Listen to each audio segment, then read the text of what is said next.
Here we are at the end of January, and I just thought I'd give you a quick update as to my progress doing the Woodruff Challenge.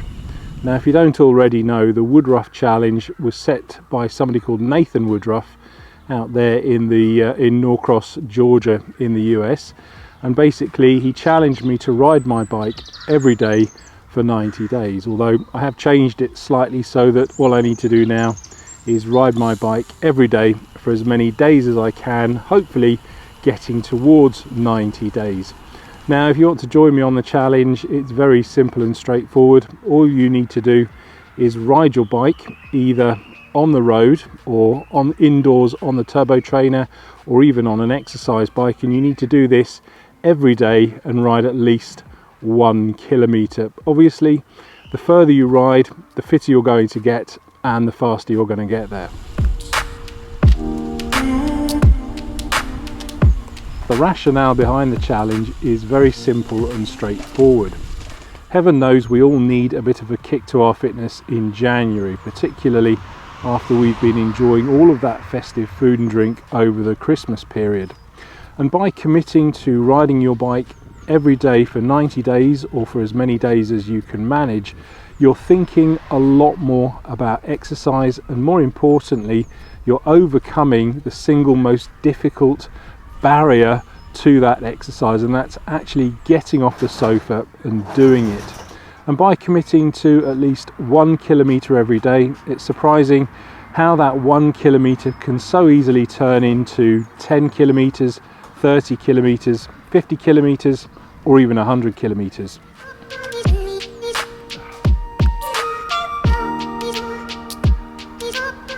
I suppose then the burning question is, how am I doing so far on this Woodruff Challenge? And the short answer is that I've ridden my bike every single day in 2022.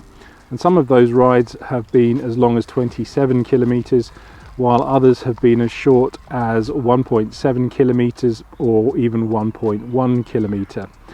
And that's basically because I've just run out of time because I've been so busy. This in turn has led some people on Strava to ask me if the 1 kilometer rides are actually worth it. And I would say, well, yes, they absolutely are, because basically I'm just going out and riding my bike in normal clothes. I don't have the hassle of dressing up in cycling kit, so they are pretty easy and convenient to do.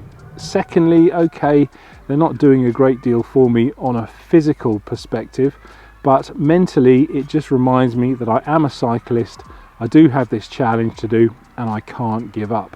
And more importantly, every single kilometer I ride is taking me 1 kilometer closer to where I want to be.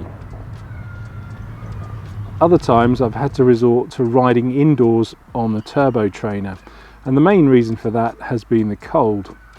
Once the temperature outside drops below about 6 degrees Celsius, for some reason I just cannot get warm on the bike, no matter how many layers of clothing I'm wearing. I also have to apologise to some of the viewers that have been watching these vlogs, because from time to time it appears that I may have given up on the challenge completely.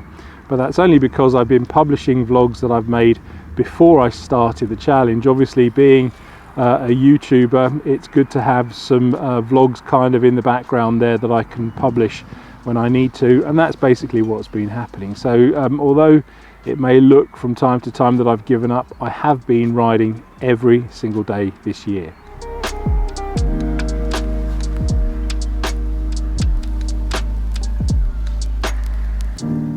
So the next big question is, do I actually feel any fitter?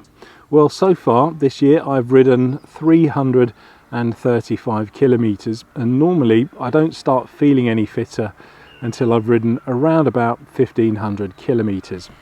The interesting thing that did happen though was that when I started the challenge, I began riding my Specialized Alley, and for some reason that's quite a difficult bike to ride. I don't know whether it's the position or because it's heavy or what it is. I just found riding the Alley during the first few weeks of the challenge a little bit difficult. And then recently I swapped over to my gravel bike, and despite it being the heaviest bike that I own, it was actually a lot easier to ride.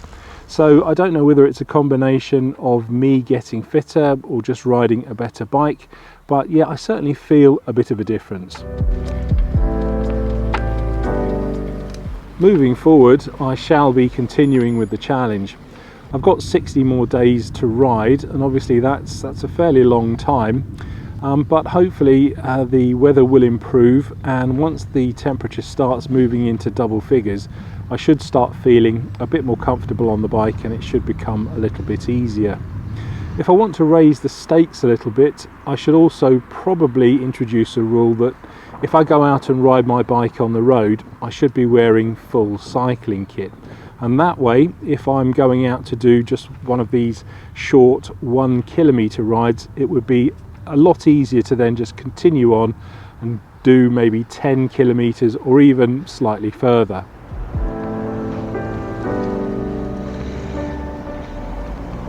So far though, this challenge hasn't been anywhere near as difficult as I'd first imagined it would be. But then I think I've been basing that on the 30-day challenge that I set myself back in 2019. Back then the rule was that I had to ride my bike every single day for 30 days and do at least 20 kilometres. And I don't mind admitting that I did find that quite hard, and I was looking forward to the end of it. Ideally, I can see this challenge becoming just an everyday part of what I do as a cyclist. It might not necessarily mean that I'll be going out every single day once I've completed it, but hopefully it will mean that I'll be going out a lot more frequently than I have done in the past. If you'd like to see some more videos, please click on the one just here. But in the meantime, thank you for watching, and I'll see you on the next one.